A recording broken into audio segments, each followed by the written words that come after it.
श्री अद्वैत शिवासादि गौरभक्तवृंद। हरे कृष्णा कृष्ण कृष्ण हरे हरे, हरे राम राम राम हरे हरे। नमः विष्णुपदाय कृष्णपृष्ठाय भूतले श्रीमते भक्तिवेदान्ता स्वामिनिति नामिने। नमस्ते सरस्वते देवे गौरवाणी प्रचारिणे निर्विशेष शून्यवादी পাশ্চাত্য দেশতারিণী। একটা নতুন অধ্যায়, 5 নম্বর পৃষ্ঠা। প্রাথমিক নিয়ম: বৈষ্ণব সদাচার বাহ্যিক বা অপ্রয়োজনীয় নয়। সমস্ত বিবরণ শুনে শ্রী চৈতন্য মহাপ্রভু খুব খুশি হয়ে বললেন, তথাপি ভক্ত স্বভাব মর্যাদা রক্ষণ, মর্যাদা পালন হয় সাধুর ভূষণ। মর্যাদা রক্ষণ, মর্যাদা লঙ্ঘন প্রভু সহিতে না পারে।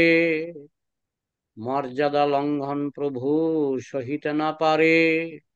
মর্যাদা লঙ্ঘন, যে আমাদের বৈষ্ণব কালচার যেটা, তাতে মর্যাদা একটা গুরুত্বপূর্ণ বিষয়। মর্যাদা, সিনিয়র জুনিয়র, সিনিয়র জুনিয়র, দীক্ষার ভিত্তিতে সিনিয়র, বয়সের ভিত্তিতে সিনিয়র, বিভিন্ন ভাবে যোগ্যতার ভিত্তিতে সিনিয়র, পজিশনের ভিত্তিতে সিনিয়র। কেউ হয়তো টেম্পল প্রেসিডেন্ট, তার বয়স হয়তো আমার থেকে কম, কিন্তু পজিশনের ভিত্তিতে সে আমার সিনিয়র, তার কথা শুনতে হবে। তারপরে যোগ্যতার ভিত্তিতে সিনিয়র, কেউ হয়তো কারো হয়তো বয়স আমার থেকে কম, কিন্তু তার যোগ্যতা বেশি, পারমার্থিক যোগ্যতা। বলে এটা কি করে বুঝবো? না, যখন স্বাভাবিকভাবে আমার মনে হবে যে আমার থেকে তার যোগ্যতা বেশি, তখন তাকে আমার সম্মান করতে হবে। বিশেষ করে দীক্ষা, কৃষ্ণেতি যস্য গিরিতং মনসাদ্রিয়েত দীক্ষাস্তি চেত প্রণতিভিশ্চ ভজন্তমীশম শুশ্রূষয়া ভজন বিজ্ঞম অনন্যমন্য নিন্দাদি শূন্য হৃদম ঈপ্সিত সঙ্গ লব্ধা। কোথাকার শ্লোক কেউ বলতে পারো? এটা কোথাকার শ্লোক? এটা হচ্ছে উপদেশামৃত, উপদেশামৃতের শ্লোক। দীক্ষাস্তি চেত প্রণতিভিশ্চ কৃষ্ণেতি যস্য গিরিতম, যার মুখে কৃষ্ণ কথা, অন্য কথা নেই, বাজে কথা নেই, কৃষ্ণ কথা। দীক্ষাস্তি কৃষ্ণেতি যস্য গিরিতম, তাকে অবশ্যই মনে মনে আদর করবে, তাকে অবশ্যই মনে মনে আদর করবে। কৃষ্ণেতি যস্য গিরিতম মনসা আদ্রিয়ত, মনে মনে আদর করবে। কৃষ্ণেতি যস্য গিরিতং মনসা আদ্রিয়ত দীক্ষাস্তি চেত প্রণতভিশ্চ, যার দীক্ষা হয়ে গেছে তাকে প্রণাম করবে, যার দীক্ষা হয়ে গেছে তার প্রণাম করবে। বিশেষ করে যার দীক্ষা আমার দীক্ষার আগে হয়েছে তাকে প্রণাম করবে। দীক্ষাস্তি চেত প্রণতভিশ্চ ভজন্তমীশম, আর যে ভজনা করছে, ভজন্তমীশম অনন্যমন্য, অনন্যমন্য নিন্দাদি শূন্য, অন্য মানুষের নিন্দা করে না, যেটা অন্যের নিন্দা করে না। কেউ অন্যের নিন্দা করলেও সে নিন্দা এড়িয়ে চলে, নিন্দা চেপে রাখার চেষ্টা করে। অধমা অধমা উত্তমা গুণমিচ্ছন্তি দোষমিচ্ছন্তি অধমা।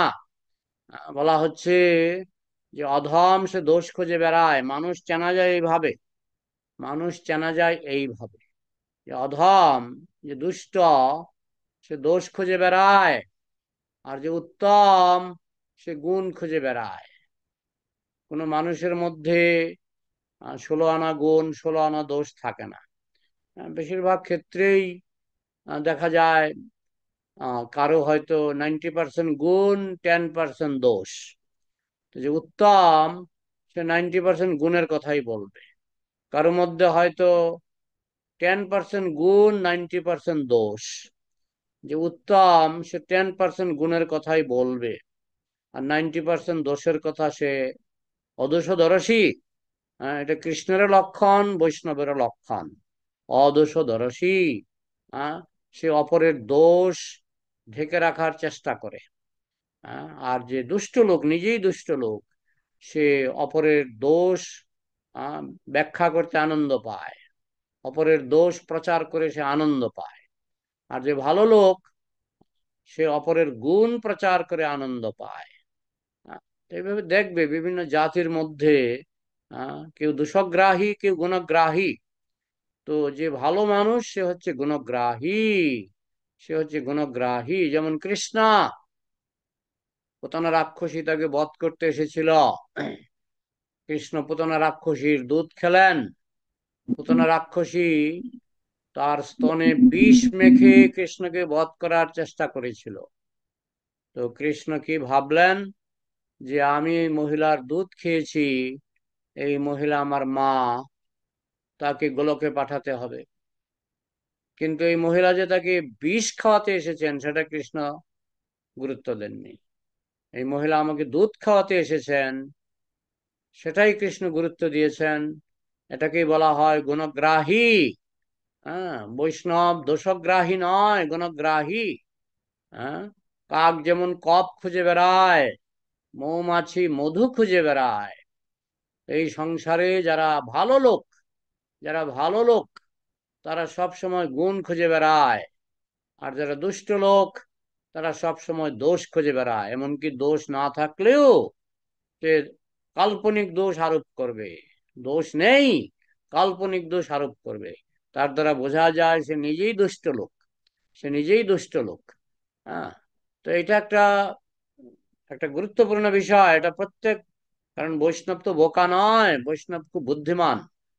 সে মানুষের কথা, মানুষের সঙ্গে কথা বলেই, মানুষের কথা শুনেই সে বুঝতে পারে লোকটা কোন জাতের, লোকটা কোন জাতের। হ্যাঁ, তো যিনি গুণগ্রাহী তিনি উন্নত, যিনি দোষগ্রাহী তিনি নিম্ন স্তরের লোক। হ্যাঁ, যাই হোক, তো এখানে বলা হচ্ছে মর্যাদা লঙ্ঘন প্রভু সহিতে না পারে। মর্যাদা, যারা উন্নত ভক্ত তাদেরকে মর্যাদা দিতে হবে। একবার শিল প্রভুপাদ এক জায়গায় বসেছিলেন, তো সেখানে দুজন ভক্ত পাশাপাশি বসেছিল, একজন ভক্ত সামনে, একজন ভক্ত পেছনে। তো যে সামনে বসেছিল সে ছিল জুনিয়র ভক্ত, নতুন ভক্ত। আর যে পেছনে বসেছিল সে ছিল সিনিয়র ভক্ত। তখন প্রভুপাদ একদম সঙ্গে সঙ্গে বললেন, এই তুমি কেন ওর সামনে বসেছ? ওকে সামনে বসতে দাও, তুমি ওর পেছনে বসো, কারণ তুমি তো তার জুনিয়র। সিনিয়রকে সামনে বসতে দাও। তো বৈষ্ণব কালচার অত্যন্ত হাই ফাই কালচার, অত্যন্ত স্ট্যান্ডার্ড কালচার। হ্যাঁ, অনেক সময় যে আসন প্রদান করা হয়, আসন, বসার আসন, অনেকে নিজে নিয়েই একটা আসন নিয়ে বসে গেল, কিন্তু সেটা মর্যাদা লঙ্ঘন, সেটা মর্যাদা লঙ্ঘন। দেখতে হবে অন্যরা আসন পেল কিনা, বিশেষ করে যারা আমার সিনিয়র, যারা আমার সিনিয়র তারা কি ফ্লোরে বসে আছে না আসনে বসেছে। যদি দেখেন একটা আসনে বসেছে, তারপরেও একটা আসন দেওয়া যায়, আসনের উপরও আসন দেওয়া যায়। হ্যাঁ, কারণ যেমন একটা একটা ম্যাট্রেস তো বিছানোই থাকে, একটা ম্যাট্রেস বিছানো থাকে। এখন কোন সিনিয়র ভক্ত যদি সেই ম্যাট্রেসে বসেও থাকে, তারপরেও তাকে একটা আলাদা যে ছোট্ট ছোট্ট আসন বানানো হয় আমাদের মন্দিরে, সেগুলি দেওয়া যায়, দেওয়া উচিত। কিন্তু যারা মর্যাদা জানে না, তারা নিজেরাই একটা আসন নিয়ে বসে পড়বে। কিন্তু সিনিয়র ভক্তরা আসন পেল কিনা সেটা যারা কাঁচা ভক্ত বুঝতে পারে না। কিন্তু বৈষ্ণব কালচার খুব সূক্ষ্ম কালচার, খুব চিকন কালচার। সিনিয়রকে মর্যাদা দিতে হবে। তথাপি ভক্ত স্বভাব মর্যাদা রক্ষণ, মর্যাদা পালন হয় সাদর ভূষণ। যেমন মাল্যদান, এটা কি? মাল্যদান একটা মর্যাদা। সেক্ষেত্রেও সিনিয়রকে আগে মাল্যদান। আমি যদি 10 জন ভক্তকে মাল্যদান করি, সিনিয়র ভক্তকে আগে মাল্যদান, তারপরে ক্রমে ক্রমে, ক্রমে ক্রমে তা মানে পর পর যে সিনিয়র তারপরে সিনিয়র তারপরে সিনিয়র, এই করে করে মাল্যদান করতে হবে। প্রদীপ দান, যে পঞ্চপ্রদীপ, যে সিনিয়র তাকে আগে, তারপরে সিনিয়র, তারপরে সিনিয়র, এইভাবে সব ব্যাপারেই মর্যাদা, সব ব্যাপারেই মর্যাদা। বৈষ্ণব দর্শন হচ্ছে মর্যাদা ভিত্তিক। হ্যাঁ, আমাদের মায়াপুরে যখন নৃসিংহদেবের আরতি হয়, সেখানে সিনিয়র ভক্তদেরকে আগে দাঁড়াবার সুযোগ দেওয়া হয়। যখন তুলসী আরতি হয়, সিনিয়র ভক্তকে আগে পরিক্রমা এবং আগে জলদান, এইসব সুযোগ আগে দেওয়া হয়। এমনকি দাঁড়াবার ব্যাপারেও একটা দড়ি দিয়ে ঘেরাও করা হয়, সেই দড়ির মাঝখানে সিনিয়র ভক্তরা থাকে। তো এটাকে বলে মর্যাদা। মর্যাদা লঙ্ঘন প্রভু সহিতে না পারে। কেউ যদি মর্যাদা লঙ্ঘন করে, মহাপ্রভু সেটা সহ্য করতে পারে না। এই শিক্ষা চৈতন্য মহাপ্রভু তিনি দিয়েছিলেন, তিনি দিয়েছিলেন সনাতন গোস্বামীকে। কথা বলার ব্যাপারেও এমনকি যে শ্লোক আবৃত্তি হয়, শ্লোক আবৃত্তি হয়, আগে সিনিয়র ভক্তরা আবৃত্তি করবে, তারপরে পরে জুনিয়র ভক্তরা আবৃত্তি করবে। কি বড় একটা কালচার, এটা আমাদের অনেকের পক্ষে অনুধাবন করা খুব কঠিন। হ্যাঁ, যারা বাইরের লোক আসে মাঝে মধ্যে দেখি, যখন পঞ্চপ্রদীপ দেখানো হয়, লাফ দিয়ে গিয়ে প্রদীপের উপর হাত দেয়। তার মানে কি, সে জানে না, সে জানে না। তো যাই হোক, আমাদের বৈষ্ণব সদাচার যেহেতু আমরা শিখছি, আমাদের কিন্তু এগুলো বুঝতে হবে, বুঝতে হবে। এমনকি যদি ভুল করে আমাকে একজন হয়তো প্রদীপ দিতে আসলো, আমি হয়তো জুনিয়র ভক্ত, আমাকে প্রদীপ দেখাতে আসলো, আমার কর্তব্য প্রদীপটা গ্রহণ না করে আমার বলা কর্তব্য ওনাকে আগে দেখান, ওনাকে আগে দেখান। হ্যাঁ, তো এইভাবে মর্যাদা রক্ষা করা বৈষ্ণবের কর্তব্য, এবং এতে মহাপ্রভু সন্তুষ্ট হন। সনাতন, যদিও তুমি জগৎ পাবন, তুমি জগৎকে পবিত্র করো, যদিও তোমার স্পর্শে দেবতা এবং মুনিরাও পবিত্র হয়, তবু ভক্তের স্বভাব হচ্ছে মর্যাদা রক্ষা করা। মর্যাদা রক্ষা করা সাধুর ভূষণ। হ্যাঁ, আমাদের চৈতন্য মহাপ্রভুর জীবনে আমরা দেখি, রামচন্দ্র পুরী যখন চৈতন্য মহাপ্রভুর সঙ্গে সাক্ষাৎ করেছিলেন, রামচন্দ্র পুরী ছিলেন, আহ তিনি মাধবেন্দ্র পুরীর কাছ থেকে দীক্ষা নিয়েছিলেন, রামচন্দ্র পুরী। আর চৈতন্য মহাপ্রভু ছিলেন, তিনি ঈশ্বরপুরীর কাছ থেকে দীক্ষা নিয়েছিলেন, মানে মাধবেন্দ্র পুরীর শিষ্য ঈশ্বরপুরী, তার শিষ্য চৈতন্য মহাপ্রভু। হ্যাঁ, তো যেহেতু রামচন্দ্রপুরী মাধবেন্দ্রপুরীর কাছ থেকে দীক্ষা নিয়েছিলেন, তাকে তিনি সিনিয়র বলে মনে করতেন। যদিও তার আচরণ ছিল জঘন্য, রামচন্দ্রপুরীর আচরণ ছিল জঘন্য, কিন্তু কোনোদিনও চৈতন্য মহাপ্রভু মর্যাদা লঙ্ঘন করেননি। সব সময় তাকে সিনিয়র হিসেবে সম্মান দিয়েছিলেন। যদিও রামচন্দ্রপুরী চৈতন্য মহাপ্রভু নিন্দা করে বেড়াতেন, এবং তার অনেক বদভ্যাস ছিল, তা সত্ত্বেও মহাপ্রভু তাকে সম্মান করতেন এই জন্য যে তিনি আমার গুরুর গুরুর শিষ্য, তিনি আমার গুরুর গুরুর শিষ্য। তাই তিনি আমার গুরুস্থানীয়। তো এইভাবে মর্যাদা লঙ্ঘন মর্যাদা রক্ষা চৈতন্য মহাপ্রভু করে দেখিয়েছেন। অযোগ্য ব্যক্তিকেও তিনি সম্মান করেছেন এই জন্য যে তিনি হচ্ছেন আমার গুরুর গুরুর শিষ্য। এই জন্য রামচন্দ্রপুরীর লীলা চৈতন্য চরিতামৃতে আছে, যিনি মহাপ্রভুর নিন্দা করতেন, তা সত্ত্বেও মহাপ্রভু তাকে সম্মান করতেন। যদিও তোমার স্পর্শে দেবতা এবং মুনিরাও পবিত্র হন, তবু ভক্তের স্বভাব হচ্ছে মর্যাদা রক্ষা করা। মর্যাদা রক্ষা করা সাধুর ভূষণ, সাধুর অলংকার। তাই বলা হয়েছে, সদাচার হলো বৈষ্ণবের ভূষণ, অলংকার। হ্যাঁ, বৈষ্ণব হচ্ছে একজন পারফেক্ট জেন্টলম্যান, পারফেক্ট জেন্টলম্যান।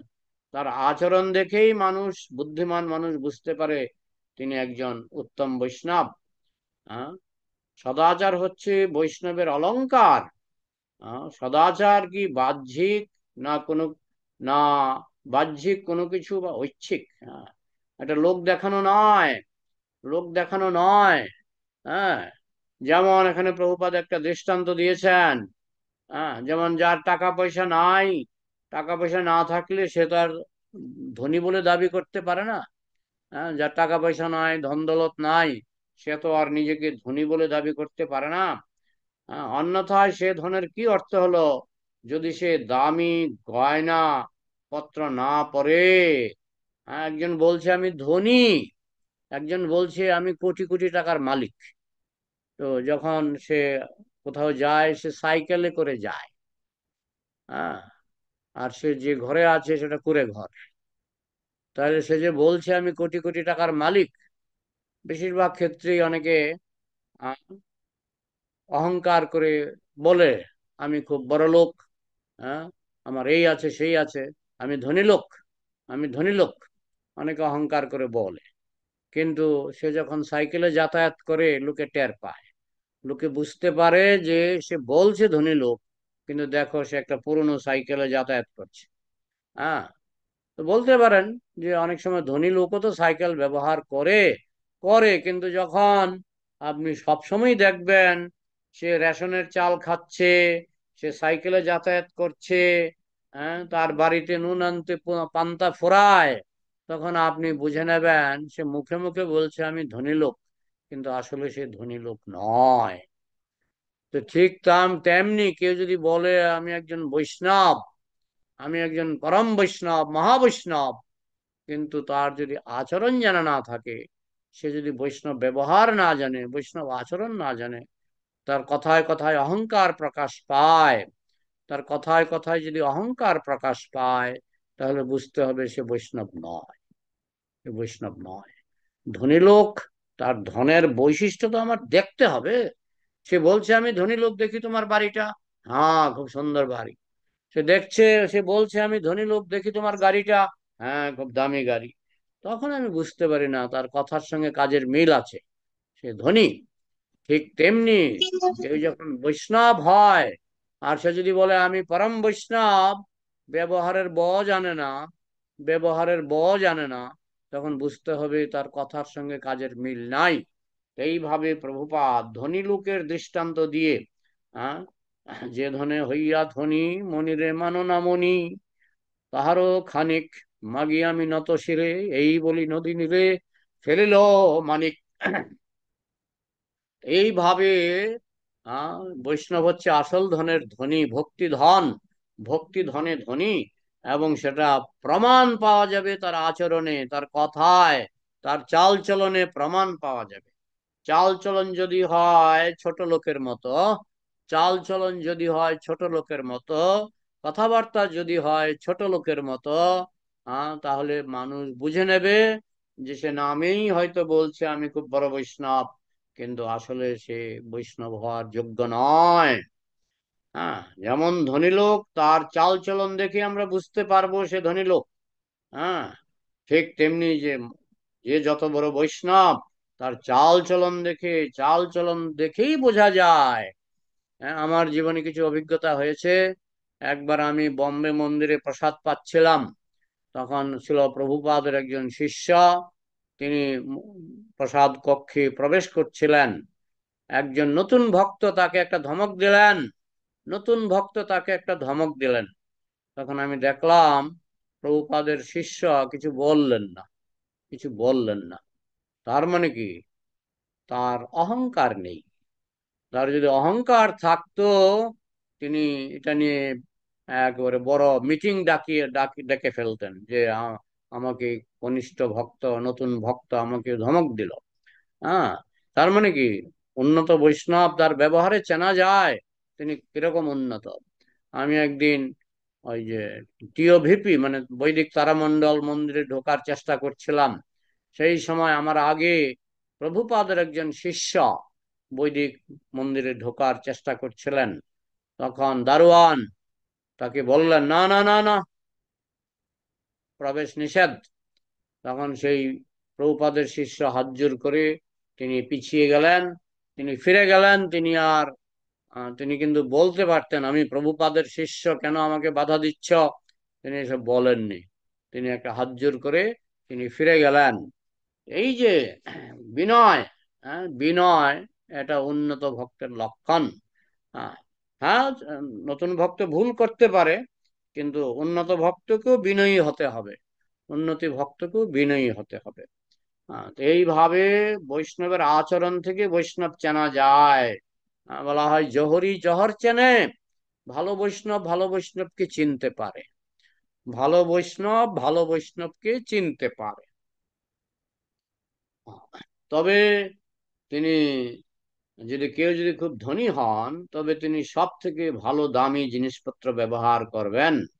তদ্রূপ যিনি কৃষ্ণ ভাবনায় প্রবীণ, তার ক্রিয়াকলাপের মধ্যে কৃষ্ণ ভাবনা খুব সুন্দরভাবে প্রকাশ পাবে। তার কার্যকলাপের মধ্য দিয়ে ভক্তের চরিত্র সুন্দরভাবে প্রতিফলিত হবে। ভক্তের বৈষ্ণবত্ব বিচার করা হয় তার লক্ষণ দেখে। লক্ষণ দেখে যদি সে অন্যের নিন্দা না করে, বুঝে নিতে হবে নিঃসন্দেহে তিনি একজন উন্নত বৈষ্ণব। যেমন রঘুনাথ দাস গোস্বামী, তার কাছে যদি কেউ কি বৈষ্ণব নিন্দা করত, তিনি বলতেন এইসব কথা আমাকে শোনাবে না। আহ তিনি হরিনাম করেন, তাই তার বিরুদ্ধে কোনো নিন্দা আমি শুনতে চাই না। এইভাবে তিনি বৈষ্ণব নিন্দা পরিহার করতেন, বর্জন করতেন। বৈষ্ণব নিন্দা শোনাও আমাদের আধ্যাত্মিক স্বাস্থ্যের পক্ষে ক্ষতিকারক। তার কার্যকলাপের মধ্য দিয়ে ভক্তের চরিত্র সুন্দরভাবে প্রতিফলিত হয়। ভক্তের বৈষ্ণবত্ব বিচার করা হয় তার লক্ষণ দেখে। একজন যথার্থ ভক্ত তাই নিজেকে বৈষ্ণবীয় সমস্ত প্রকার অলঙ্কারে ভূষিত করবেন। আর বৈষ্ণবের অলঙ্কার মানে তার জ্ঞান, তার আচরণ। আমাদের একটা গ্রন্থ আছে, গ্রন্থটার নাম হচ্ছে গৌরীয় কণ্ঠহার। কণ্ঠহার মানে কণ্ঠের মালা। তো সেখানে কি আছে? শ্লোক। হ্যাঁ, 1000 খানেক শ্লোক আছে বইটাতে, 1000 খানেক শ্লোক।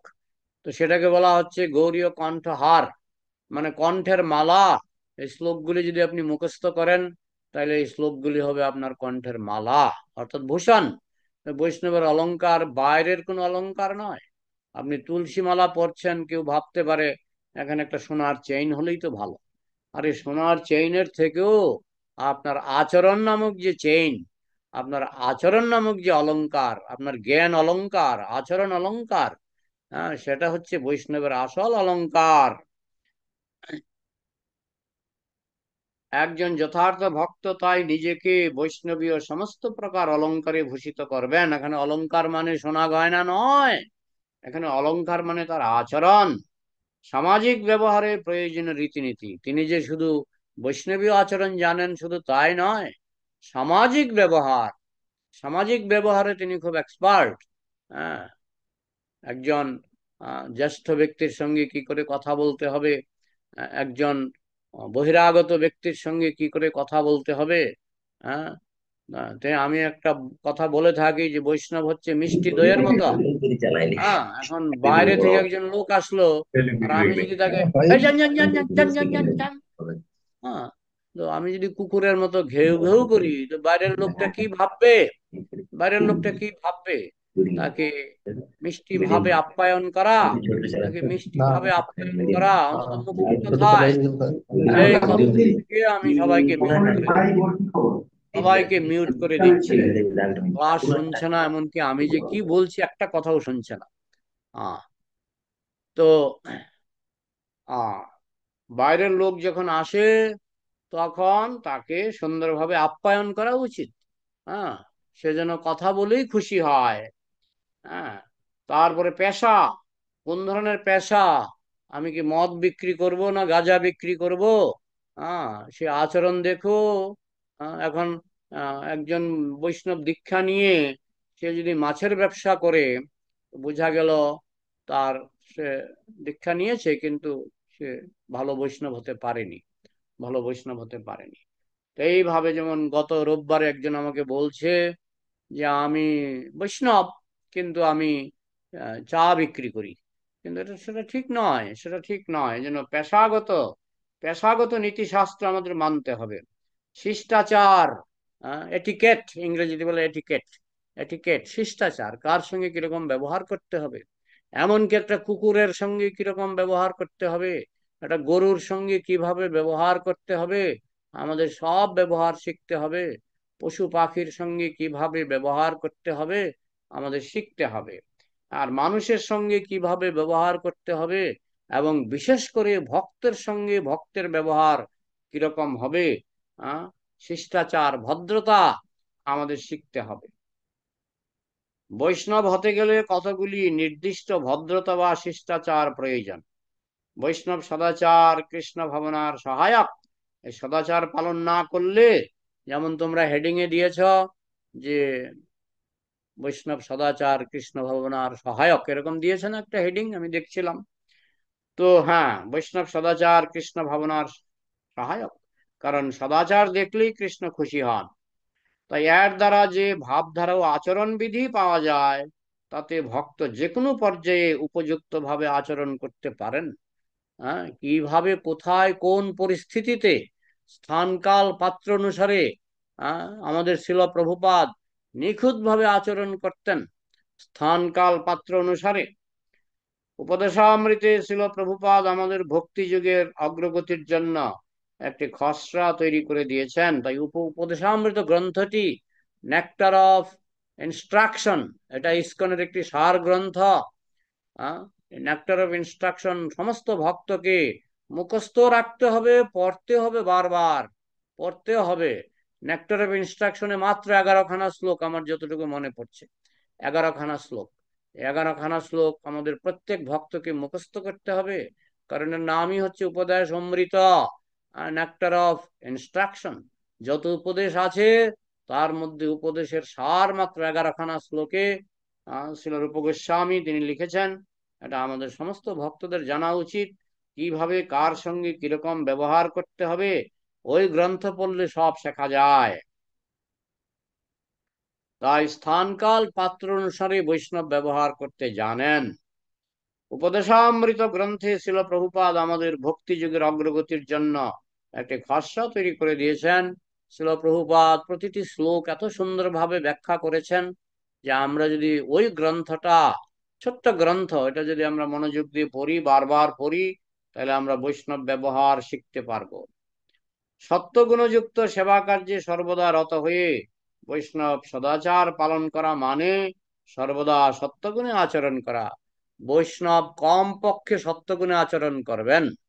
সত্যগুণের উপরে হয়েছে শুদ্ধ সত্য, সত্যগুণের উপরে রয়েছে শুদ্ধ সত্যগুণ। তো কম পক্ষে আসলে সত্যগুণের আচরণ মানে ব্রাহ্মণ। কেউ যদি সত্যগুণে আচরণ করে তাকে বলা হয় ব্রাহ্মণ। তো বৈষ্ণব হতে গেলে প্রথমে তো ব্রাহ্মণের যোগ্যতা অর্জন করতে হবে, তারপরে বৈষ্ণব। হ্যাঁ, কেউ মাধ্যমিক পাশ না করে ডাক্তারি পড়তে পারে না। মাধ্যমিক পাশ না করে কেউ ডাক্তারি পড়তে পারে না। তো আমাদের জন্য মাধ্যমিক হচ্ছে ব্রাহ্মণ হওয়া। ব্রাহ্মণ হওয়া সমদম তপ শৌচং শান্তিরার্জবমেব চ জ্ঞান বিজ্ঞান মাস্তিক্যম ব্রহ্মকর্ম স্বভাবজন। গীতাতে ব্রাহ্মণের 9টা লক্ষণ বলা হয়েছে। সেই 9টা লক্ষণ অর্জন করলে আপনি মাধ্যমিক পাশ করলেন, তারপরে আপনি কলেজে ঢুকবেন বৈষ্ণব। হ্যাঁ, বৈষ্ণব হচ্ছে ব্রাহ্মণের উপরে। বৈষ্ণব হচ্ছে ব্রাহ্মণের উপরে। বৈষ্ণব সদাচার কৃষ্ণ ভাবনার সহায়ক। তাই এর দ্বারা যে ভাবধারা ও আচরণ বিধি পাওয়া যায়, তাতে ভক্ত যে কোনো পর্যায়ে উপযুক্ত আচরণ করতে পারেন। সত্যগুণযুক্ত আচরণ। সত্যগুণ মানে কি? সাত্বিক খাবার, সাত্বিক কথাবার্তা, সাত্বিক বুদ্ধি, সাত্বিক চিন্তা, সবই সাত্বিক। এমনকি পোশাক, পোশাকটাও সাত্বিক। হ্যাঁ, ওই যে আজকাল বেরিয়েছে প্যান্ট, বাজার থেকে কিনে আনে জিন্স প্যান্ট, কিনে আবার এটা ব্লেড দিয়ে কেটে দেয়। এটা কি পোশাক? এটা তামসিক পোশাক, তামসিক পোশাক। আর যদি ভালো রকমের জিন্স পরেন, এটা হচ্ছে রাজসিক পোশাক। আর যদি ধুতি পরেন, সেটা হচ্ছে সাত্বিক পোশাক। পোশাকটাও সাত্বিক, রাজসিক, তামসিক। খাবারটাও সাত্বিক, রাজসিক, তামসিক। আপনার চিন্তাধারাও সাত্বিক, রাজসিক, তামসিক। বুদ্ধি সাত্বিক, রাজসিক, তামসিক। এমনকি জ্ঞান, গীতাতে বলা হয়েছে জ্ঞান, জ্ঞান পর্যন্ত সাত্বিক জ্ঞান, রাজসিক জ্ঞান, তামসিক জ্ঞান। যে জ্ঞানকে আমরা এত গুরুত্ব দিই, জ্ঞান, লোকটা জ্ঞানী, লোকটা জ্ঞানী, আরে দেখো সে কি সাত্বিক জ্ঞানী না রাজসিক জ্ঞানী না তামসিক জ্ঞানী। তামসিক জ্ঞানী হলে সে উল্টা পাল্টা কথা বলবে। বলবে পেঁয়াজ খেলে শরীর সুস্থ থাকে। বলবে পেঁয়াজ খেলে মন শীতল হয়। হ্যাঁ, অসত্যরে সত্য করে মানি। সে অসত্যকে সত্য বলে স্বীকার করবে, এটা হলো তামসিক জ্ঞান। তো জ্ঞানের মধ্যেও সাত্বিক, রাজসিক, তামসিক।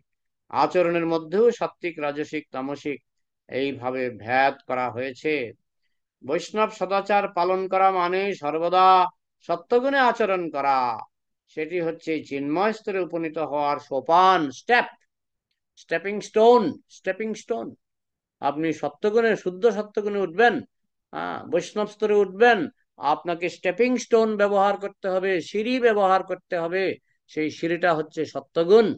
সত্যগুণ, সত্যগুণের সিঁড়ি ব্যবহার করেই আপনি শুদ্ধ সত্যগুণে উঠবেন।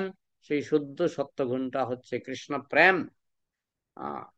তো এই জন্য বলা হচ্ছে সত্যগুণটি হচ্ছে চিন্ময় স্তরে উপনীত হওয়ার সোপান। সোপান মানে সিঁড়ি। সত্যগুণ আত্মোপলব্ধির সহায়ক। তাই বৈষ্ণব জীবনে সত্যগুণের গুরুত্ব আরোপ করতে হবে।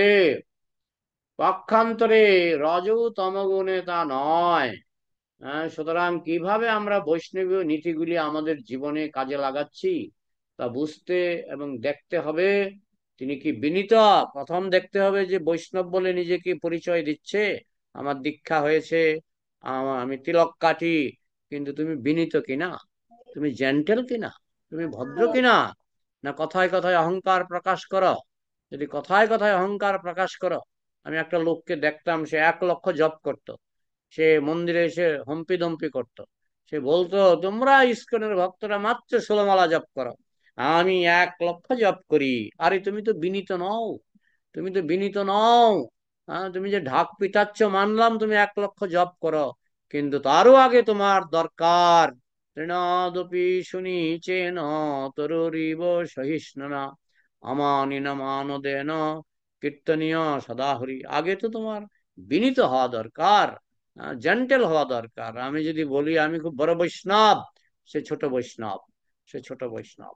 বৈষ্ণব কখনো আত্মপ্রচার করে না যে আমি বড় বৈষ্ণব।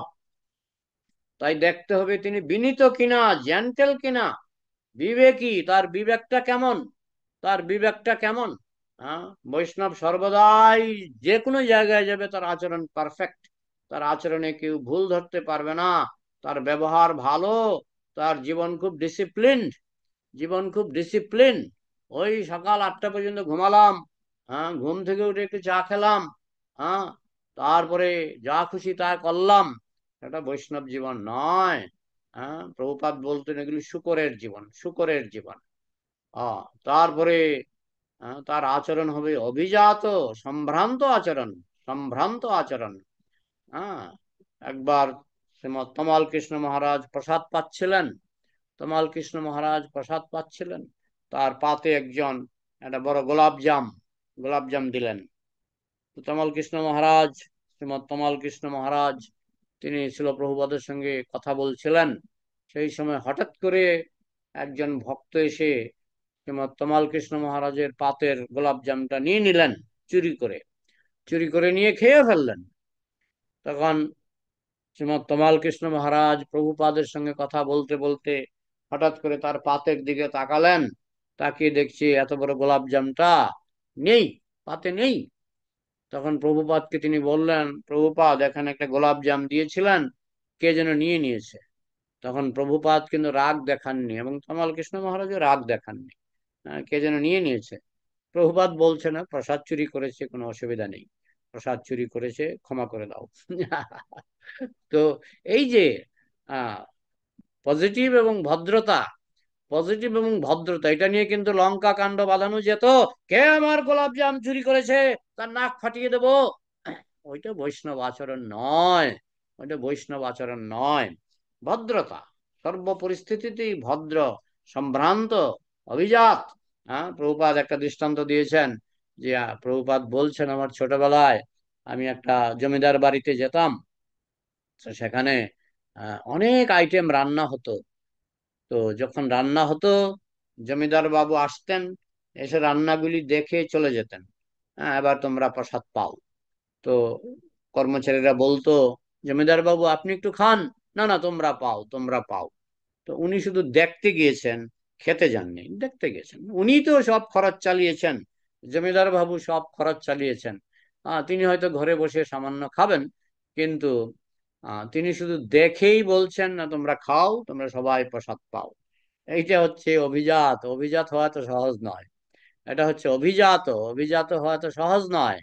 হ্যাঁ, তো অভিজাত হতে গেলে তার আচরণে আভিজাত্য, আচরণে আভিজাত্য প্রকাশ পেতে হবে।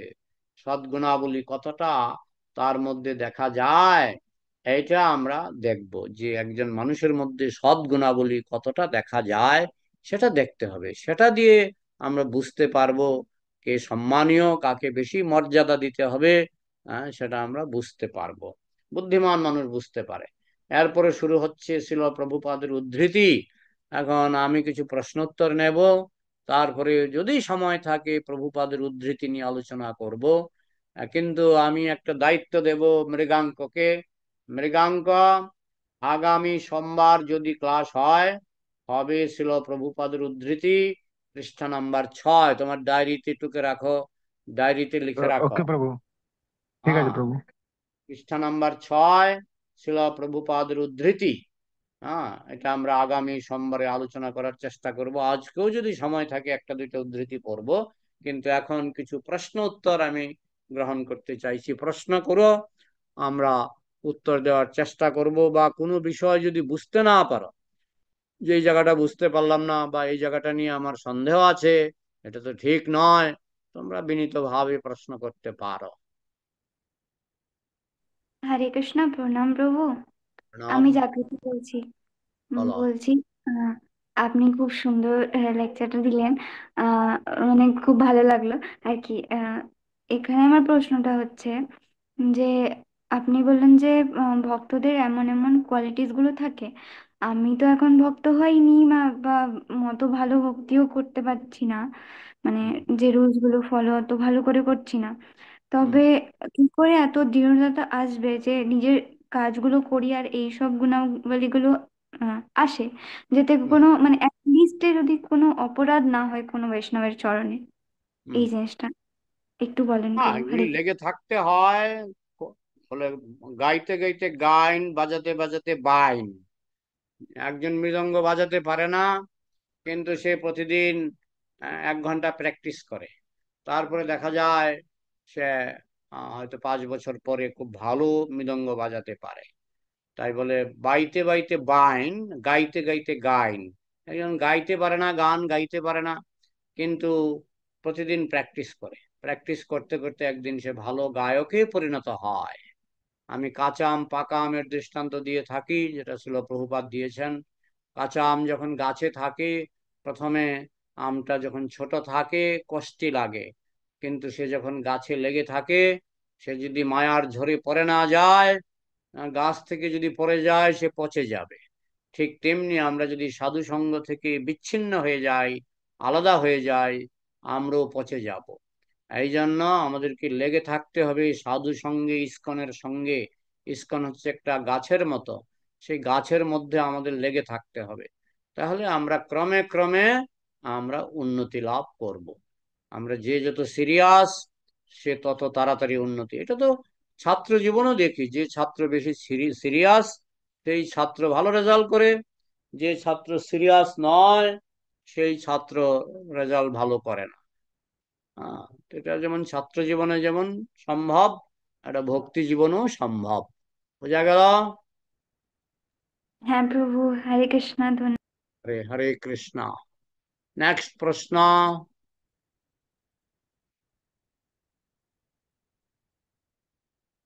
দেখো সময় হরে খুব কৃষ্ণ প্রভু। মূল্যবান। হ্যাঁ, মৃগাঙ্ক বলো। প্রভু বলছিলাম কি, আমরা যখন জড়জাগতিক ডিলিং করি, তো সেই হুম। সময় অনেক ক্ষেত্রে হয় কি আমাদেরকে একটু উঁচু গলা বা একটু গম্ভীর ভাবে মানে লোকের সাথে ডিল করতে হয়। নাহলে আমরা যদি ওই বিনম্র যেমন ভক্তদের সঙ্গে থাকি, সেই বিনম্র ভাবটা সেই সময় দেখায়, তো লোকে বোকা ভাববে বা ঠকাবার চান্স থাকে কি আমরা ঠকে যাব। তো সেই সময় হুম। আমরা উঁচু গলায় কথা বলি, বা কেউ ঠকাচ্ছে বা কেউ আনরিজনেবল দাম বা অনেক জিনিস হয়, আমরা যখন ইয়ে করি বার্গেনিং করি, তো তখন হুম। উঁচু গলা একটু ইয়ে করে বলি। তো সেইটা কি করা উচিত মানে সেই সময়? এখন দেখো, আমরা বলি as far as possible, as far as possible. কোনো অবস্থাতেই লোকে যেন বলতে না পারে যে লোকটা ভদ্রলোক নয়। এখন মনে করো আমি কি করি, আমি যদি টের পাই যে লোকটা আমাকে ঠকাচ্ছে, হ্যাঁ, তখন আমি হয়তো জিনিসটা কিনবো না। 2 নম্বর, আমি অন্য দোকান থেকে কিনবো, যে দোকানদারের প্রতি আমার বিশ্বাস আছে। হ্যাঁ, তো আমি মোটামুটি চেষ্টা করব ঝগড়া অ্যাভয়েড করতে। হ্যাঁ, ঝগড়া করে কি লাভ হবে? যে লোকের স্বভাব খারাপ, তুমি ঝগড়া করলেও সে তোমাকে আজকে ঠকিয়েছে, আরেকজনকে আরেকদিন ঠকাবে, সে তো সারা জীবন ঠকাবেই। তার থেকে ভালো তুমি যদি মনে করো যে এই লোকটা সুবিধার নয়, তাহলে এই লোকটা থেকে দূরে সরে গিয়ে অন্য দোকানে এবং তাই হয় কিন্তু বাস্তবে। হ্যাঁ, আমি দেখেছি একটা দোকানে লোকের খুব ভিড়। তার কারণ হচ্ছে সবাই বলে লোকটা ঠকায় না, এই দোকানদার ঠকায় না, দোকানদারের জিনিসগুলি ভালো, বাসি জিনিস দেয় না, তাজা জিনিস, এবং লোকটার ব্যবহারও ভালো, ঠকায়ও না। তো সেই দোকানে উপচে পড়া ভিড়। আরেকটা দোকান হয়তো খুব সাজগুজ করে বসে আছে, কিন্তু সেখানে ভিড় কম। কারণ তারা কোথাও কখনো না কখনো টের পেয়েছে যে লোকটা খুব লোভী, লোকটার ব্যবহারও ভালো নয়, এবং লোকটা মানুষকে ঠকায়। তো এইভাবে চোখ কান খোলা রেখে যদি আমরা চলি, তাহলে আমরা যথাসাধ্য অ্যাজ ফার অ্যাজ পসিবল আমরা ঝগড়াঝাটির গণ্ডি থেকে আমরা নিজেদেরকে বের করতে পারব। না হলে দেখো, আহ, কুকুর কুকুর ঝগড়া করে। তো এখন আমরা যদি ঝগড়ার সমাজেই থাকি, তাহলে আমাদের মধ্যে পশুর মতো আমরা ঝগড়া করব। যতদূর সম্ভব আমরা, আমি বলবো না যে 100 ভাগ সম্ভব, তবে যতদূর সম্ভব আমরা ঝগড়াঝাটি থেকে দূরে থাকবো। কৃষ্ণ দেখো, বলছে আমাকে 5খানা গ্রাম দাও, পঞ্চপাণ্ডবকে 5খানা গ্রাম দাও। কেন? না, ঝগড়াঝাটি করে কি লাভ হবে? 5খানা গ্রাম দিয়ে দাও, যুদ্ধ হবে না। তো প্রথম পলিসিটা হবে আমরা কিভাবে শান্তির পথে ভদ্রভাবে কতটুকু করতে পারি। যে নিরুপায় ক্ষেত্রে তুমি নিশ্চয়ই একটু কথা বলতে পারো। তার জন্য যে গলাই চড়াতে হবে তা নয়, যুক্তি দিয়ে কথা বললে সবাই বোঝে। হ্যাঁ, তো যতদূর সম্ভব তোমাকে যেন কেউ অভদ্রলোক বলতে না পারে, সর্ব পরিস্থিতিতে যেন বলতে বাধ্য হয়। এমনকি তুমি যদি গলা চড়াও, তারপরেও যেন লোকে বলে উনি ভদ্রলোক। আমি কি বোঝাতে পারলাম? হ্যাঁ প্রভু, খুব ভালোভাবে মানে বোঝা গেল প্রভু, প্র্যাকটিক্যালি অ্যাপ্লাই করা যাবে খুব ভালোভাবে। ধন্যবাদ ঠিক প্রভু। আছে। হরে প্রণাম কৃষ্ণ। প্রভু। হরে প্রণাম। কৃষ্ণ। আর কার প্রশ্ন আছে আজকে? হরে কৃষ্ণ প্রভু, কি প্রণাম। জানি। প্রণাম। প্রশ্ন। সুপর্ণা বলছিলাম প্রভু। হ্যাঁ, সুপর্ণা বলো। প্রভু, বলছি যে সামটাইমস এরকম হয় যে আমাদেরকে অভক্ত অভক্ত মানে কি, ওয়ার্ল্ডলি পিপল যারা আছে, যারা মেটেরিয়াল পিপল আছে, ডে টু ডে তে অফিস হুম, কালিগস হোক বা এমনি নর্মাল ফ্রেন্ডস হোক বা family hmm, for that matter hmm, হোক, আহ, হুম, তাদের সাথে আমাদেরকে অনেক ডিসকাশনস, বিভিন্ন ধরনের ডিবেটস এ যেতে হয়। আর এই হুম, ডিবেটটা যদি মেটেরিয়াল ডিসকাশনের ওপর হয় তাহলে তো সেটা আলাদা একটা ব্যাপার, কিন্তু হুম, আম, এমনি হয় অনেক সময় যে স্পিরিচুয়াল ডিবেটেও অনেক সময় যেতে হয় আমাদের ফ্যামিলি ফ্রেন্ডস কে বোঝানোর জন্য। যেমন হুম, যে Krishna is the supreme personality of god head, বা হুম, বৈষ্ণবিজম ইজ হাইয়েস্ট প্রিন্সিপাল, আমাদের chanting is the only way to get liberated. তো এই সমস্ত জিনিসগুলোর পেছনে ডিবেটস বা ডিসকাশনসে অনেক সময় অ্যাটিটিউড এরকম চলে আসে যে মানে যেহেতু আমরা জানি যে, আর আমরা জানি বা এটাও না সরি করবো, তো মানে এটাই অ্যাকচুয়ালি সত্য কথা, কিন্তু হুম, এটা প্রেজেন্ট করার সময় মাঝে মাঝে অনেক অ্যারোগেন্স চলে আসে। কারণ হুম, কি, আমি জানি যে আমি যেটা বলছি এটা মানে এটা আলটিমেট ট্রুথ। তো সেই হুম, আলটিমেট ট্রুথের জন্য আমি সামটাইমস ওভার কনফিডেন্স হয়ে যায়, আর ওভার ওভার কনফিডেন্সটা সেটা বাড়তে বাড়তে বাড়তে বাড়তে অ্যারোগেন্স হয়ে যায়।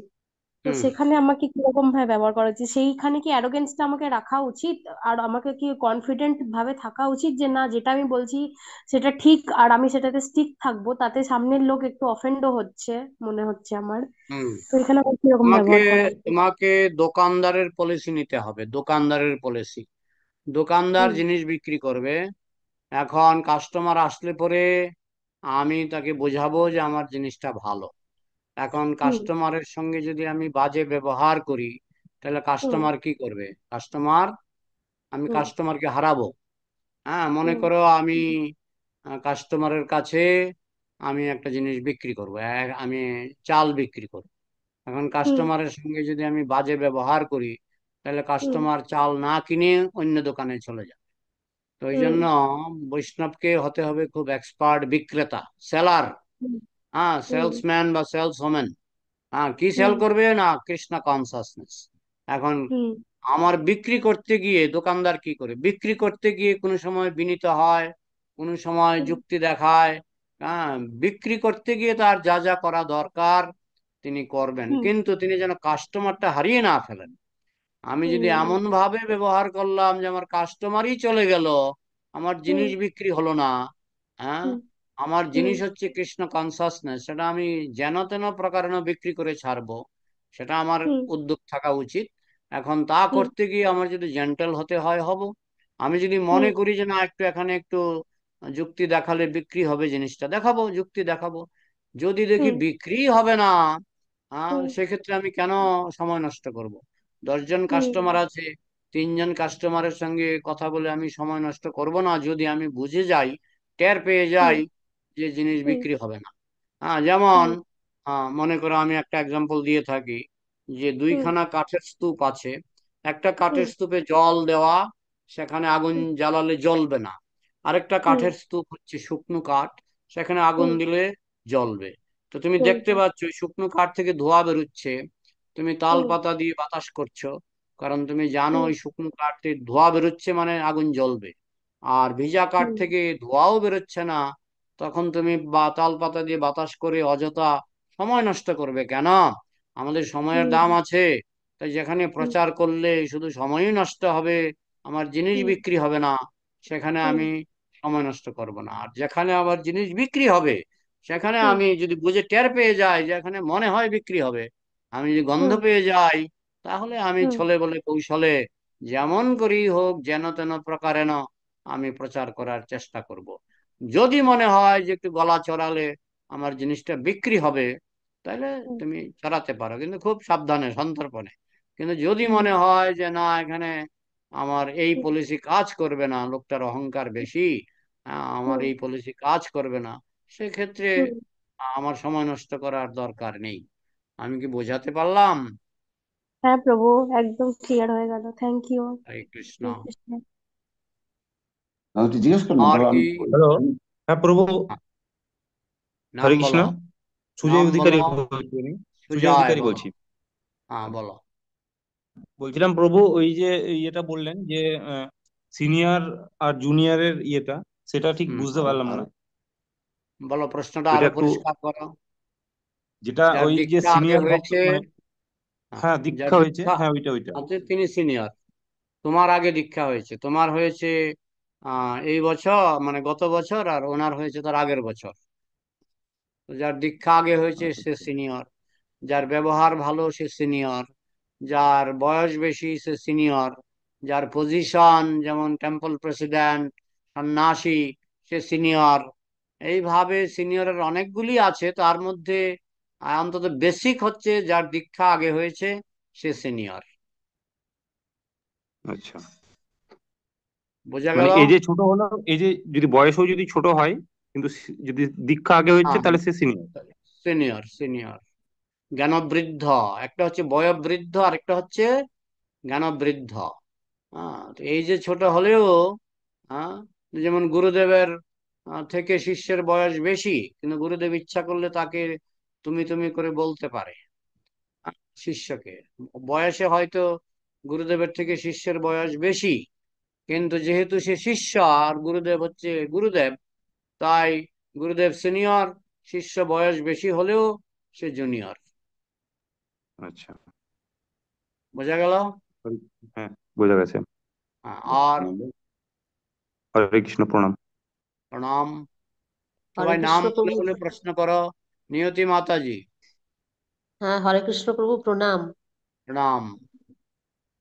আমার প্রশ্ন নেই, কিন্তু শুনতে এত ভালো লাগলো আজকে। এই সদাচার ক্লাসটা আমি প্রথম শুনলাম, আগের গুলো হুম, শুনিনি। রেকর্ডটা যদি পেয়ে যাই ভালো, খুব সুন্দর লাগলো, আমার খুবই ভালো লাগলো। এটা খালি হুম। বলার জন্য।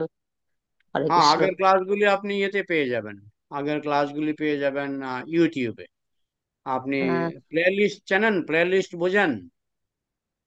প্লে লিস্টে কারোর কাছ থেকে, ছেলেগুলোর কাছ থেকে আমি যে কে নেবেন? নিয়ে নেবো, আগের গুলো শুনবো। হ্যাঁ, কে আর নেবেন? এই যে আমি প্রথমে যাবেন, হ্যাঁ হ্যাঁ প্রথমে যাবেন এই- প্রেমাঞ্জন দাস, তারপরে যাবেন হ্যাঁ, প্লে লিস্ট।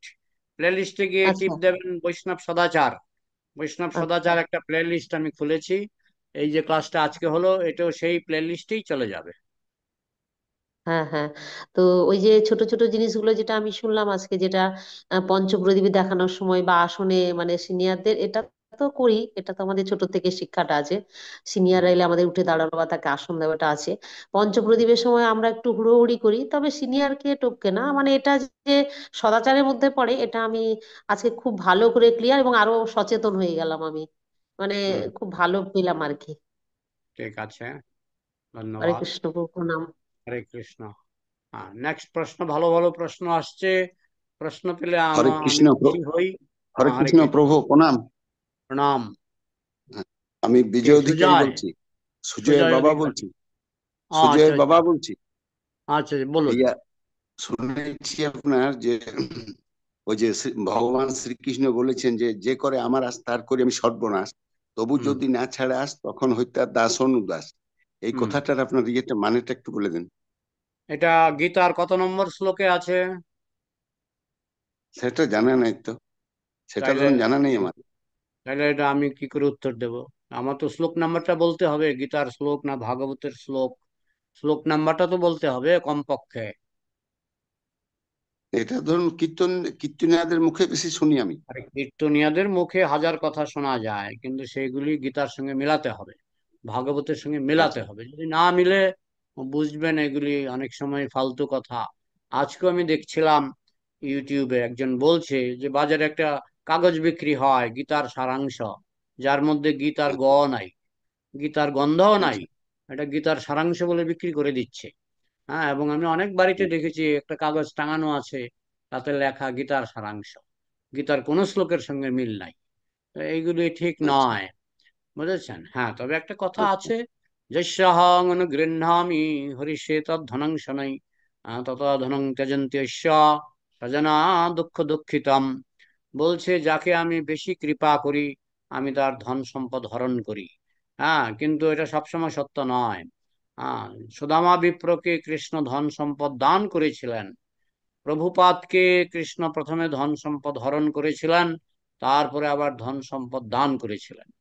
প্রভুপাদ 40 টাকা সঙ্গে নিয়ে আমেরিকায় গিয়েছিলেন। আমেরিকা যাওয়ার পর তার কোটি কোটি কোটি কোটি টাকা তার হাতে আসলো, যা দিয়ে তিনি কৃষ্ণ মন্দির করলেন। তো কৃষ্ণ কখনো দেন কখনো নেন, যখন মনে করেন। যেমন প্রভুপাদকে তিনি যদি ব্যবসা বাণিজ্যে মগ্ন রাখতেন, তাহলে তিনি আমেরিকা গিয়ে প্রচার করতেন না। এই জন্য প্রভুপাদের ব্যবসা বাণিজ্যগুলি নষ্ট হলো।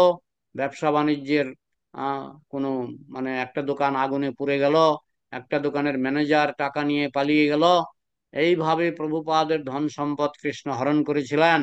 কৃষ্ণ বলতে চাইছিলেন আগে তুমি আমেরিকায় যাও, তোমার গুরুদেব আদেশ করেছে তুমি আমেরিকায় যাও। এই জন্য প্রভুপাদকে আমেরিকায় ঠেলে পাঠানোর জন্য কৃষ্ণ তার ধন সম্পদ হরণ করেছিলেন। কিন্তু যখন আমেরিকায় গেলেন, তখন কৃষ্ণ আবার তাকে ধন সম্পদ দিয়ে দিলেন। কৃষ্ণ কখনো দেন কখনো নেন, ভক্তের কল্যাণের জন্য। যদি ভক্ত যদি মনে করে যে আমি টাকা পয়সা হলে আমি একটু ভোগবিলাস করব, আমার বেশি টাকা হয়ে গেছে, আমি একটু মদ খাবো, তখন কৃষ্ণ তার টাকা হরণ করতে পারেন, হরণ করেন, হরণ করেন। কিন্তু কৃষ্ণ যদি দেখেন না এই ভক্তের হাতে টাকা দিলে সে কৃষ্ণ মন্দির করবে, তখন কৃষ্ণ তাকে টাকা দেন। কখনো দেন কখনো নেন, কৃষ্ণ বুঝে শুনে। কৃষ্ণ যখন দেখেন টাকা দিলে তার ক্ষতি হবে, তার চরিত্র নষ্ট হবে, তখন কৃষ্ণ তাকে টাকা দেবেন না। আবার যখন দেখেন যে না টাকা দিলে সে ভক্তি মার্গে উন্নতি করবে, সে অনেক মন্দির করবে, সে অনেক গীতা ছাপাবে, তখন কৃষ্ণ তাকে টাকা দেন। কখনো দেন কখনো দেন না। তো এইভাবে আমরা কারণ শ্লোক ধরুন থেকে যেটুকু। কারণ উনি তো অন্তর্যামী, উনি তো হ্যাঁ, অন্তর্যামী ধরুন হ্যাঁ সবই তো। অন্তর্যামী বলেই তো তিনি বুঝে শুনে টাকা দেন, বুঝে শুনে টাকা হরণ করেন। আচ্ছা ঠিক, নমস্কার, বোঝা গেল? প্রণাম। হরে হরে কৃষ্ণ, হ্যাঁ কৃষ্ণ। হরে কৃষ্ণ, প্রণাম। হ্যাঁ, আর কিছু? হরে কৃষ্ণ, প্রণাম প্রভু। প্রণাম। আমি যাকে যাকে বলো। আমার আবার একটা কোয়েশ্চেন আছে, দুটা কোয়েশ্চেন আছে। হুম একটা হচ্ছে যে আপনি এখন বললেন যে সিনিয়র ডিভোটি মানে কেমন, যাদের আগে দীক্ষা হয়েছে তাদেরকে উচিত সম্মান দেওয়া বিহেভিয়ার হিসেবে, আর বললেন। তো তার উপর আমি একটা কোয়েশ্চেন জিজ্ঞেস করতে চাই যে আহ, যেহেতু এটা আমার দেখার জিনিস নেই কিন্তু আমাদের সঙ্গে ঘটেছে, তাই বলে আমি এটা বিচার করতে চাই। আপনার কাছে জানতে চাই জিনিসটা যে অনেক মানে এমন এমন দেখলাম যে যাদের দীক্ষা হয়েছে অনেক আগেই, বাট আহ মানে যে ডিভোটি কেয়ারের জিনিসটা, যেমন আমি কোনো কোনো কিছু করছি সেটাতে মানে মানে কিছু কিছু এমন হয়ে যাচ্ছে কথাবার্তা, সেটাতে মানে ইনসেকিওর হয়ে যাচ্ছি সিনিয়র ডিভোটিদের সঙ্গে, মানে হচ্ছে এমন যে কিছু কিছু জিনিসগুলো ওখানে ল্যাক হয়ে যাচ্ছে বিহেভিয়ার দিক থেকে, যেটা সত্যি করে আমার দেখার জিনিস নয়। কিন্তু ওখানে মানে গেলে আমার ক্ষতি হচ্ছে, মানে ডিভোশনটা একটু আমার চলে যাচ্ছে জিনিসটা। তবে ওনাদের সঙ্গ নেওয়া উচিত কি না, ওনাদের দিকে হ্যাঁ, আমি কি এখন এটা তো আজকে আলোচনা হয়েছে, রামচন্দ্রপুরীর ব্যবহার ভালো ছিল না। রামচন্দ্রপুরীর ব্যবহার ভালো ছিল না। তিনি বৈষ্ণব নিন্দা করতেন, মহাপ্রভুর নিন্দা করতেন। কিন্তু যখনই তিনি মহাপ্রভুর সঙ্গে সাক্ষাৎ করতে যেতেন, মহাপ্রভু তাকে সম্মান করতেন। আহ, কিন্তু সম্মান করতেন মানে এই নয় যে তার ব্যবহার তার পছন্দ। আমরা বাহ্যিকভাবে সম্মান করব সবাইকেই, যেহেতু সে আমার সিনিয়র। তাকে আমি যেমন জ্যাঠামশাই যদি মদ খায়, আমি জ্যাঠামশাইয়ের সঙ্গে খারাপ ব্যবহার করব না, কিন্তু আমি তার থেকে দূরত্ব বজায় রাখবো, তাকে দেখলে প্রণামও করব। আহ, অর্থাৎ তার তার জিনিসটা আমি গ্রহণ করব না, কিন্তু তার যে প্রাপ্য সম্মান সেটা আমি দিয়ে দেব, যেটা মহাপ্রভু দিয়েছেন। মহাপ্রভু রামচন্দ্রপুরী ছিলেন একজন অযোগ্য ব্যক্তি, কিন্তু যেহেতু তিনি সিনিয়র ছিলেন, এক্সটার্নালি বাহ্যভাবে তিনি সিনিয়র ছিলেন, তাই মহাপ্রভু কখনোই রামচন্দ্রপুরীর সঙ্গে খারাপ ব্যবহার করেননি। তো আমরা সিনিয়রের সঙ্গে অন্তত বাহ্যভাবে ভালো ব্যবহার করব। যদি তার ব্যবহারে আমার মনে হয় যে তিনি মানে উন্নত ভক্ত নয়, আমি তার সঙ্গে বেশি মেলামেশা করব না, কিন্তু তার সঙ্গে দেখা হলে আমার ভালো ব্যবহার করতেই হবে, করা উচিত। আচ্ছা বাবু, বুঝলাম, অনেক সুন্দর করে মানে বললেন। আর একটা হরে কৃষ্ণ। কোয়েশ্চেন ছিল হ্যাঁ, যে আহ, এমন আমি শুনেছি নাকি, এটা মানে জানি না কতটা ঠিক কিনা, আপনি একটু প্লিজ বলবেন। যে বলে যে আমরা যত বেশি মানে আপনার একটা লেকচারে বলে আপনি বলেন যে মেঢক হয় যে মানে টর্চার করতে থাকে আর সাপকে আমন্ত্রিত করে যে আমাকে মানে খেয়ে দেয় এমন করে। তো আমরা যখন জড়জাগতিক কথা বলি তখন আমরাও মানে মৃত্যুকে আমন্ত্রণ দিই, মানে হুম, এটা হচ্ছে যে যত বলবো তত জলদি মৃত্যু আসবে। হুম। তো সেই যে বলাটা সেটা মানে প্র্যাকটিক্যালি বলাটা নাকি মানসিক দিকে যে সবসময় কন্টিনিউয়াসলি কথাগুলো চলে বা ফোনে মানে মেসেজে কথা করি সেই সবটাও কাউন্ট হয়? সব কাউন্ট আহ, হবে, তুমি যেভাবেই তুমি সময় নষ্ট করো, সেটাই মৃত্যুকে ডাকা। তুমি যদি কৃষ্ণ ভাবনামৃত ছাড়া অন্যভাবে সময় নষ্ট করো, সেটা হতে পারে কায় মনোবাক্য। কায় মানে দেহের দ্বারা তুমি সময় নষ্ট করতে পারো, কায় মন মানে মনের দ্বারা সময় নষ্ট করতে পারো। বাক্য, বাক্য মানে তুমি কৃষ্ণ কথা ছাড়া বাজে কথা, গ্রাম্য কথা, আন কথা, বিষয় কথা তুমি বলতে পারো, সেটাও তোমার সময় নষ্ট। তো এই সময় নষ্ট মানেই ওই ব্যাঙের মতো ঘ্যাঙর ঘ্যাঙর করে সাপকে নিমন্ত্রণ করা, অর্থাৎ মৃত্যুকে নিমন্ত্রণ করা। বোঝা গেল? হ্যাঁ প্রভু, অনেক অনেক ধন্যবাদ প্রভু, হরে খুব সুন্দর কৃষ্ণ। বলেন। হরে আর আছে প্রশ্ন? হরে কৃষ্ণ বাবু, উত্তম বলছি। হ্যাঁ, হ্যাঁ, গলা শুনেই বুঝতে পারছি, বলো। বলছি কি, এই যে মাতাজি এখন যে বললো যে হুম, অনেক যারা ডিভোটি আছে, যারা দীক্ষিত, তো হুম, তারা আমাদেরকে সেইভাবে আহ, মানে আমরা তাদের কাছে গেলে আমাদেরকে সেইভাবে মানে উত্তর দেয় না, জবাব দেয় না। আমি ওনার সঙ্গে একমত। তো হুম, ব্যাপার হচ্ছে যে আমরা এখন যে আমরা যারা এখন দীক্ষিত হইনি, যারা আমরা এখন এইসব শিখছি, তো তারা হুম, আমরা কি করে তাদের সঙ্গে ইয়ে করবো? আমাদের তো এখন শেখার ব্যাপার আছে, অনেক কিছু শেখার ব্যাপার আছে। তো সেই শেখার ব্যাপারে যখন আমরা তাদের কাছে যাই, তো তারা হুম, আমাদেরকে সেইভাবে ট্রিট করে না। হয়তো যে হুম, জিনিসটা প্রপার হ্যাঁ, ওয়েতে করার থাকে সেটা বলে না, সেটা হয়তো এমন করে বলে দিল। হয়তো অন্য কারো কাছে যখন গেলাম, সেই জিনিসটা বললাম যে এইটা মানে আমি যে জিনিসটা করছি, তখন উনি বললো না, এটা তো ভুল, এটা তো ঠিক না, এটা হুম, এরকম করে হবে। তো আমরা কি হুম। করে শিখবো তাহলে? হ্যাঁ, এখন এই যে বাজারে যে প্রাইভেট টিউশন করে, প্রাইভেট টিউশন, হ্যাঁ, এখন মনে করুন একজন তার ছেলেকে অঙ্কের মাস্টারের কাছে পাঠাবে। এখন কোনো কোনো অঙ্কের মাস্টার ভালো অঙ্ক বুঝে না, ভালো অঙ্ক জানে না। আবার কোনো কোনো অঙ্কের মাস্টার ভালো অঙ্ক নিজেও বুঝে এবং অন্যকেও বোঝাতে পারে। আমি দেখেছি আমি যেখানে ছিলাম সেখানে ভালো ভালো মাস্টারগুলিকে কি করা হতো, ওই মানে 3 মাস আগেই বুকিং করা হতো, 3 মাস আগেই বুকিং করা হতো। আবার অনেক মাস্টার পত্রিকায় বিজ্ঞাপন দিয়েও ছাত্র পেত না, পত্রিকায় বিজ্ঞাপন দিয়েও ছাত্র পেত না। আবার অনেক মাস্টার বিনা বিজ্ঞাপনেই তাদের বাড়িতে লাইন ধরতো। তো সেটা কেন হয় না, সবাই বুঝতে পারে যে উনি ভালো শিক্ষক, উনি খারাপ শিক্ষক। তো ঠিক সেরকম বৈষ্ণব মার্গটা একই রকম।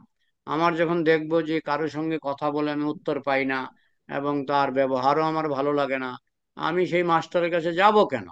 আমাকে তখন অন্য এই জন্য তো ইস্কনে দীক্ষাগুরুর পাশাপাশি শিক্ষাগুরু, হ্যাঁ, যেখানে আমার লাভ হবে সেখানেই আমি যাব। হ্যাঁ, যেমন যেখানে গেলে আমি অঙ্ক শিখতে পারবো সেখানে আমি লাইন দিয়ে আমি 3 মাস আগে বুকিং করে নেব। আর যেখানে আমি অঙ্ক শিখতে পারবো না সেখানে আমি কেন পয়সা ঢালবো? তো ঠিক সেই রকম বৈষ্ণব মার্গেও যেখানে আমার লাভ হবে, যার সঙ্গ করলে আমার লাভ হবে, আমি তার সঙ্গ করব। দীক্ষার ব্যাপারেও, হ্যাঁ, ইস্কনে যেমন 40 জন, কমপক্ষে 40 জন গুরু আছে, তারও বেশি। তো সবাই তো একজনের কাছে নেয় না। যার কাছে তার ভালো লাগে, তার কথা শুনে তার ভালো লাগে, হ্যাঁ, তখন সে তার প্রতি আকৃষ্ট হয়। তো আমাদেরও বাছাই করতে হবে, সিলেক্টিভ, সিলেক্টিভ। যদি দেখি যে না তার কাছ থেকে আমি উপকার পাচ্ছি, তার ব্যবহার আমার ভালো লাগছে, তখন অটোমেটিক, এটা স্বাভাবিক, তার দিকে আমার আকর্ষণ বাড়বে। তো এইভাবেই এক একজনের সঙ্গে এক একজনের সম্পর্ক হবে। যার সঙ্গে সম্পর্ক জমবে না, হিন্দিতে বলে জমে ওঠা, কি বলে এটাকে, জমতা নেহি। হ্যাঁ, তো যার সঙ্গে জমতা নেহি তার সঙ্গে আমি করব কেন? তার থেকে আমি দূরে থাকবো, তাকে সম্মান দেখাবো, তাকে অপমান করব না, কিন্তু তার থেকে আমি দূরত্ব রেখে আমি অন্যের সঙ্গ করব, যার কাছে গেলে আমি আমার জ্ঞান, চরিত্র, স্বভাব, আচরণ সব শিখতে পারবো, আমার উন্নতি হবে, আমি তার সঙ্গে সঙ্গ করব। আমি কি বোঝাতে পারলাম? না প্রভু, ঠিক আছে, কিন্তু ব্যাপার হচ্ছে যে ব্যাপার হচ্ছে আমরা যে এখন নতুন শিখছি, আমরা যে নতুন ভক্ত, তা আমরা কি করে বুঝবো যে যে আমি যার কাছে জিজ্ঞেস করলাম, হয়তো রাস্তাঘাটে হোক, মন্দিরে হোক, যে কোনো জায়গাতে আমি একটা দেখলাম যে আমার থেকে আগে দীক্ষিত আছে, সে ভক্ত, মানে বয়স ভালো আছে, ভক্ত আছে, হ্যাঁ, উন্নত ভক্ত, তো তার কাছে আমি জিজ্ঞেস করলাম, তখন তো সে যে জিনিসটা আমাকে বললো সেটা আমাকে গ্রহণ করতে হবে। আমি তো বুঝতে পারবো না যে উনি সত্যি কথা বলছে কি মিথ্যা কথা বলছে কি ঠিক কথা বলছে। হ্যাঁ, সেটা যখন আবার অন্য সাধু, কারোর কাছে, সাধু গুরু শাস্ত্র, সাধু গুরু শাস্ত্র। একটা রেলগাড়ি যখন চলে তখন একটা লাইনে চলে না, দুইটা লাইনে চলে। দুইটা লাইনে। রেলগাড়ি যখন চলে তখন তো দুটো লাইন দরকার না, একটা হ্যাঁ, লাইনের উপরে তো সে চলতে পারে না। দুটো লোহার, লোহার লাইন কয়টা থাকে? দুটো থাকে। দুটো। আমাদের হলো তিনটা, আমাদের হলো তিনটা, সাধু গুরু শাস্ত্র। সাধু গুরু শাস্ত্র, সাধু কি বললো সেটা শাস্ত্রে আছে কিনা সেটা আমার মিলাতে হবে। হ্যাঁ, আবার গুরুদেব এটা মানছেন কিনা সেটা আমার দেখতে হবে। যতদিন গুরু না পাচ্ছি, শিক্ষা গুরুর মাধ্যমে এগুলো যাচাই করতে হবে। একজনের প্রশ্নে সন্তুষ্ট না হলে, সন্দেহ থাকলে আমি আরেকজনকে জিজ্ঞেস করতে পারি। তো এইভাবে সাধু গুরু শাস্ত্র, তিনটা লাইন যখন এক হবে, একমত হবে, না এটা শাস্ত্রেও আছে, উনি মুখে বলছেন, আবার শাস্ত্রেও আছে, গীতাতে আছে, ভাগবতে আছে, এইভাবে আমাকে মিলিয়ে মিলিয়ে যাচাই করতে হবে। বুঝতে পারলেন? হ্যাঁ, ঠিক আছে বাবু। হরে কৃষ্ণ। হরে কৃষ্ণ, হরে কৃষ্ণ। আর কোনো প্রশ্ন? প্রশ্ন না থাকলে সমাপ্তি ঘোষণা করব। প্রশ্ন থাকলে বলে ফেলো। হ্যাঁ, 8টা 8 বাজে, 1 ঘন্টা আলোচনা হয়ে গেল। যদি প্রশ্ন থাকে আমি আরো কয়েক সেকেন্ড সময় দেব, কয়েক সেকেন্ডের মধ্যে মুখ খোলো, না হলে কিন্তু আমি জয়ধ্বনি দিয়ে দেব। হরে কৃষ্ণ প্রভু, আমি রাখি বলছি। কে হরে রাখি? কৃষ্ণ। বলো। হ্যাঁ, তুমি বলছি এমন বলেছো সেরকম তুমি কোনো আছো। প্রশ্ন। হ্যাঁ বলো। প্রভু, তুমি মুখ আওয়াজ খুলেছো আসছে মানে অনেক তুমি সাইড আছো, থেকে। তুমি আছো। হ্যাঁ, প্রভু সাইড থেকে আওয়াজ আসছে, কোনো আমি বুঝতে পারছি। আচ্ছা, শুনতে পাচ্ছ? আমাকে বুঝতে পারছো? হরে কৃষ্ণ। আমাকে শুনতে পাচ্ছ? হ্যাঁ, এবার শুনতে পাচ্ছি। হ্যাঁ, বলো। বলছি আমার সেরকম কোনো প্রশ্ন নেই। হুম সুন্দর বুঝতে পেরেছি আপনার কথা। আমার হুম বলার ছিল যে আপনি যদি পেজ নাম্বারটা বলে রাখেন তাহলে লিখে রাখবো, তাহলে পরের দিন মানে আমরা বলতে পারবো। আমি তো বলে এরকম দিলাম করে তো, বলে দিলাম, তুমি তখন কোথায় ছিলে? শুনছিলাম আপনি মৃদঙ্গকে বললেন ওইটা। আমি বললাম 6 নম্বর পৃষ্ঠা, প্রভুপাদের উদ্ধৃতি, 6 নম্বর পৃষ্ঠা, প্রভুপাদের উদ্ধৃতি, আগামী সোমবার। আচ্ছা ঠিক আছে প্রভু। হুম, ঠিক আছে, ঠিক আমি আছে। ছিলাম আর কিছু? হ্যাঁ, না প্রভু, বাকি সব বুঝতে পেরেছি, খুব সুন্দর হয়েছে। ঠিক হ্যাঁ আছে। প্রভু, হরে প্রণাম। কৃষ্ণ। তাহলে জয়ধ্বনি দিচ্ছি, সবাই বলো। বাঞ্ছা কল্পতরুভ্যশ্চ কৃপা সিন্ধুভ্যেব চ পতিতানাং পাবনেভ্যো বৈষ্ণবেভ্যো নমো নমঃ। জয় অনন্ত কোটি বৈষ্ণব ভক্তবৃন্দ কি, নিতাই গৌর প্রেমানন্দে। হরি হরি बोल बोल।